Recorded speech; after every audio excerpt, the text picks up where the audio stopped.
오늘 우리에게 주시는 하나님의 말씀은 로마서 12장 3절에서 5절까지 말씀입니다.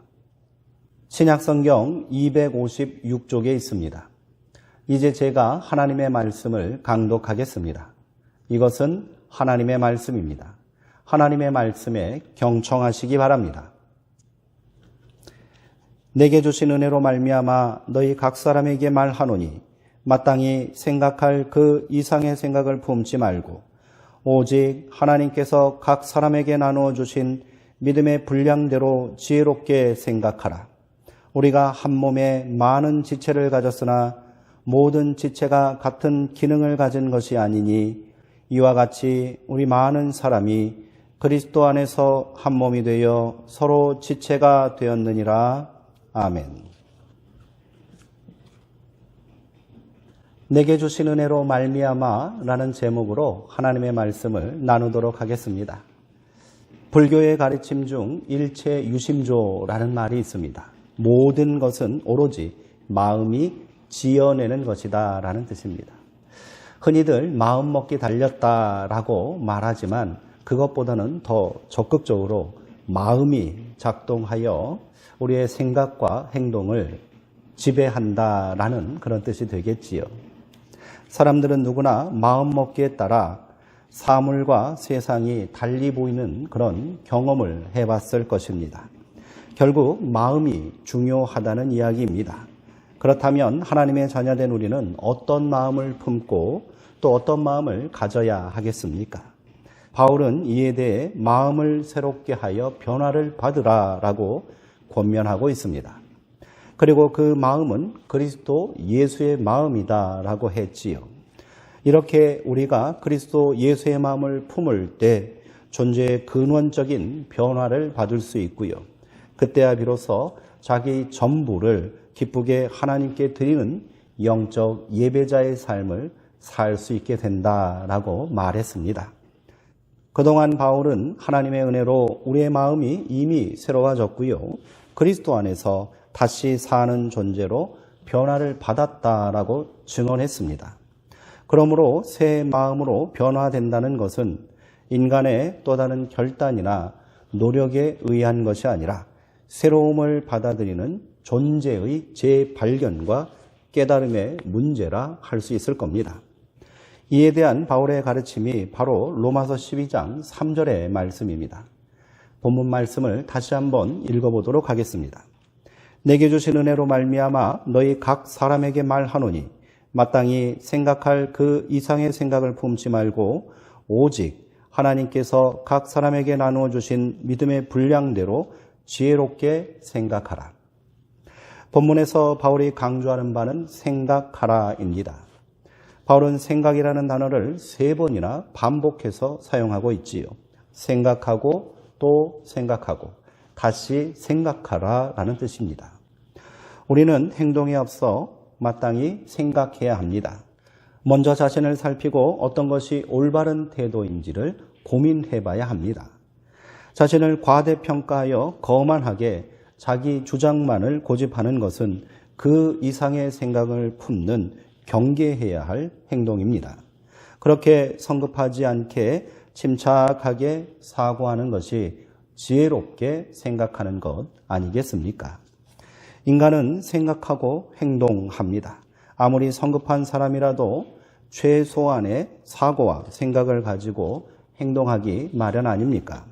그리스도인들이 그 생각을 조심스럽고 또 지혜롭게 해야 하는 것은 당연한 일이겠지요. 그러므로 은혜 받은 사람은 생각을 잘하는 사람이다라고 말해도 좋지 않겠습니까?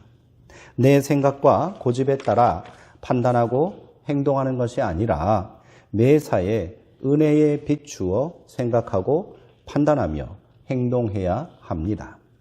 그래야 우리가 그리스도의 마음으로 새롭게 되어 존재의 근원적인 변화를 받을 수 있는 거지요. 그때 비로소 우리는 바울의 첫 번째 권면인 우리의 전부를 기쁘게 하나님께 드리는 거룩한 영적 예배자가 될 수 있고요. 하나님의 선하시고 기뻐하시고 온전하신 뜻이 무엇인지 분별하는 삶을 살 수 있을 것입니다.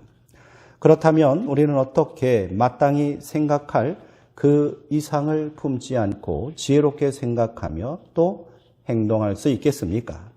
바울은 그 비결을 하나님이 각 사람에게 나누어 주신 믿음의 분량대로 하면 된다라고 말합니다.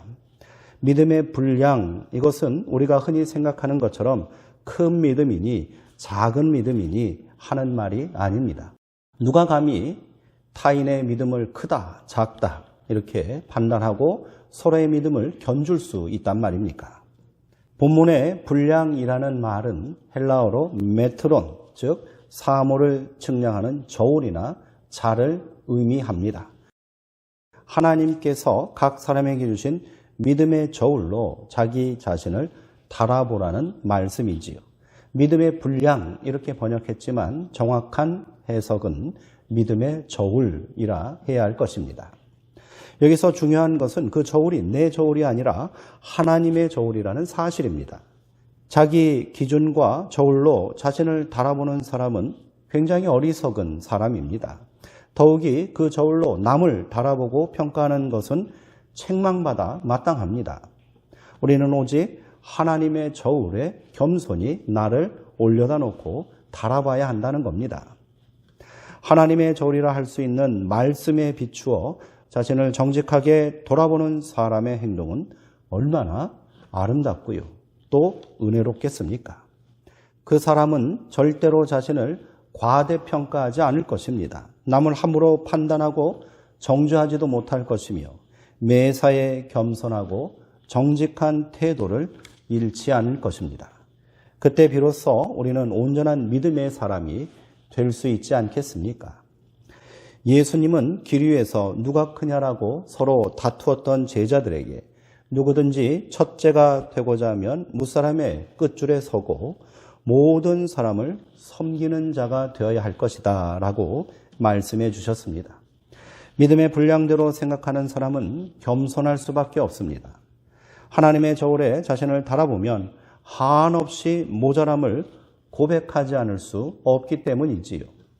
그런데도 이처럼 큰 은혜를 받았으니 스스로 모든 이들에게 빚진 자로 섬기는 자로 살아야겠다 생각하고 행동할 수 있는 것입니다.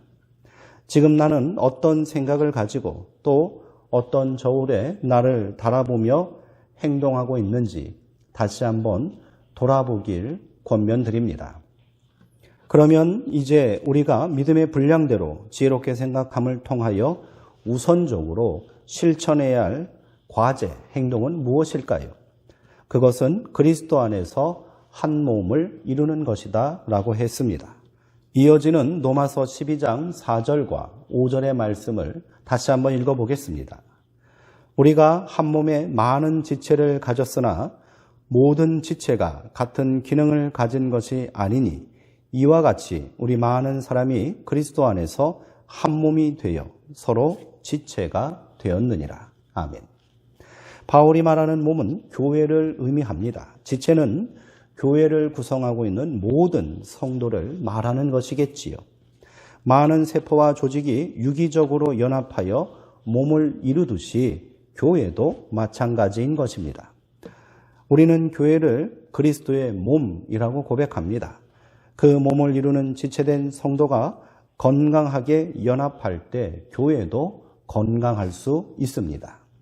우리 몸 어느 한 부분도 소중하지 않은 곳이 없듯이 교회를 구성하는 성도 하나하나가 모두 소중하고 귀한 존재들입니다.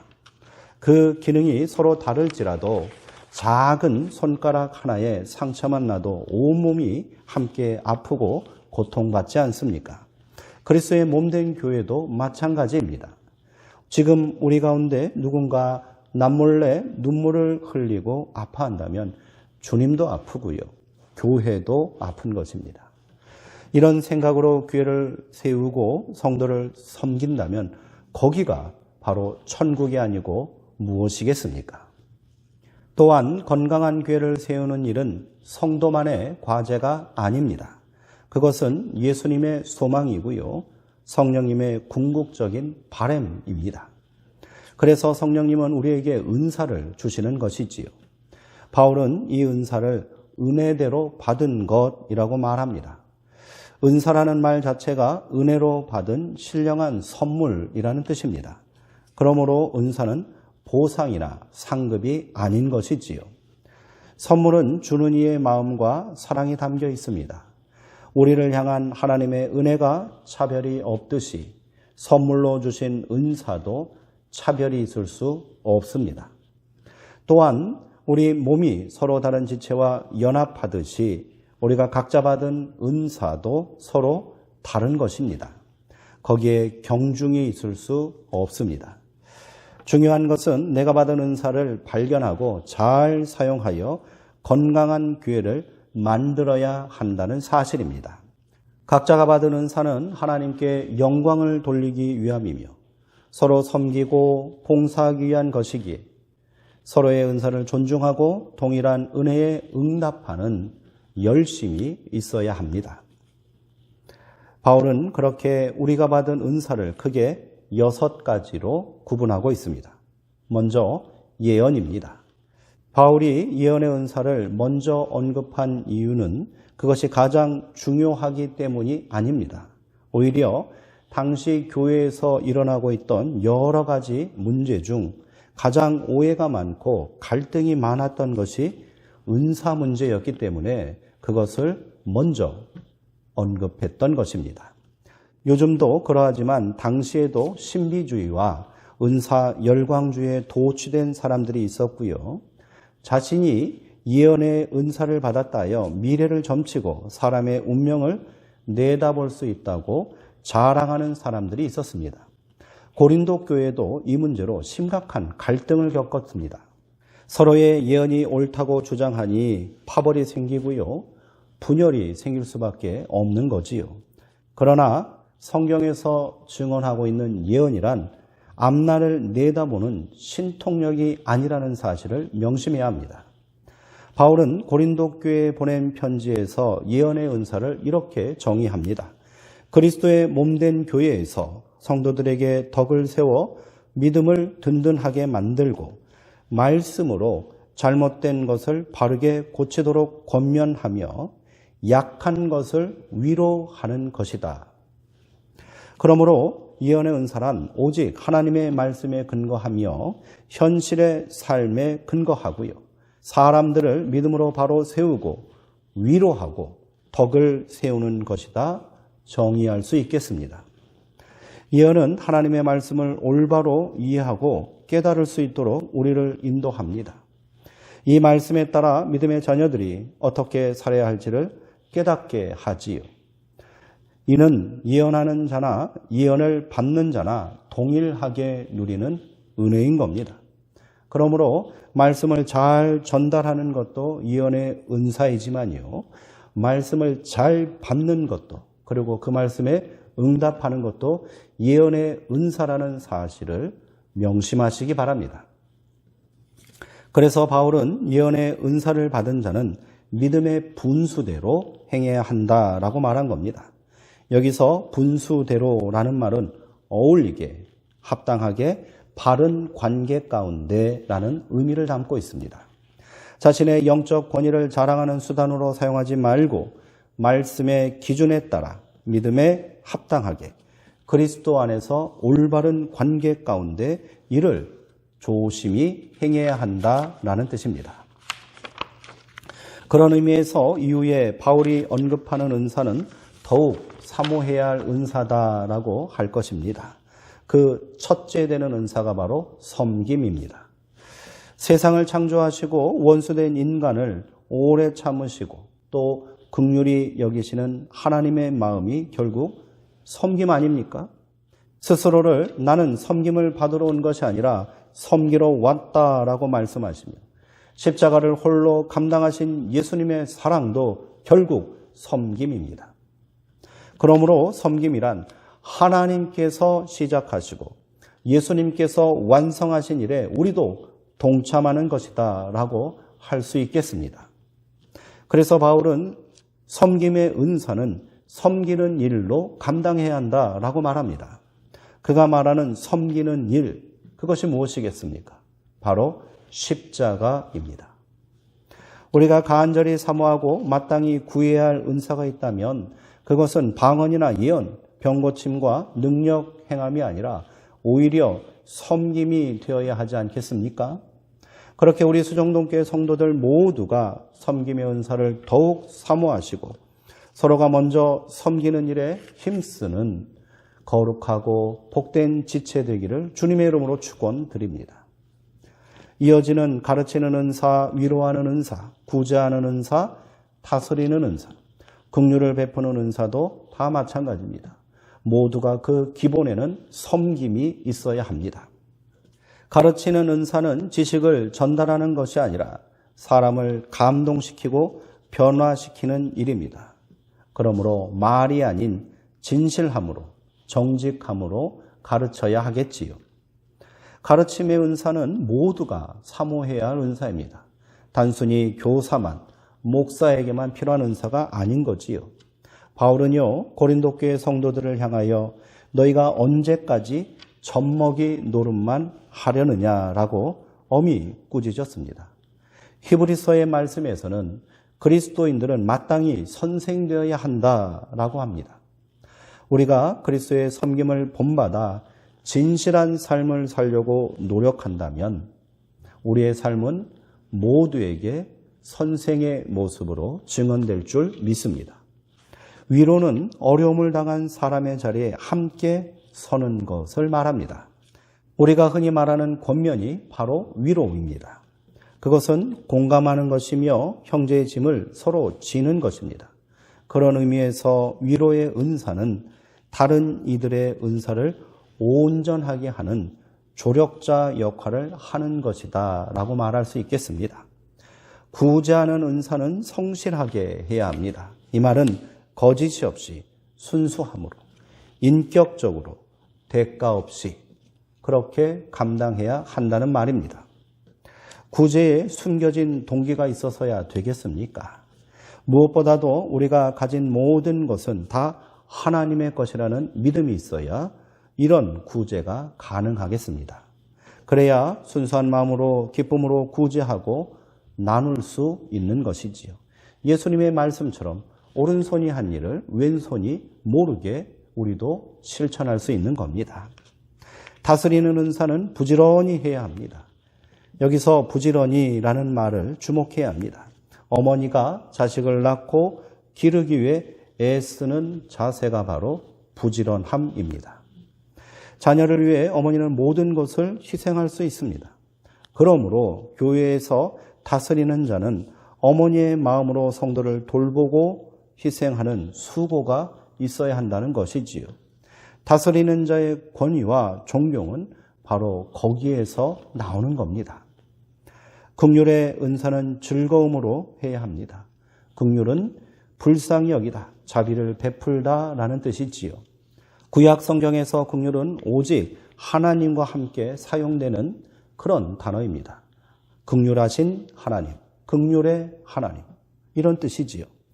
또한 예수님의 치유와 기적의 시작은 긍휼하심에서 비롯되었다는 사실이 중요합니다. 바울이 이것을 은사라고 말하며 즐거움으로 이를 감당해야 한다고 말한 이유가 여기 있는 겁니다. 하나님의 일을 나도 감당하게 되었으니, 그리스도의 사역에 나도 동참하게 되었으니 즐겁게 그 일을 해야 한다는 뜻 아니겠습니까?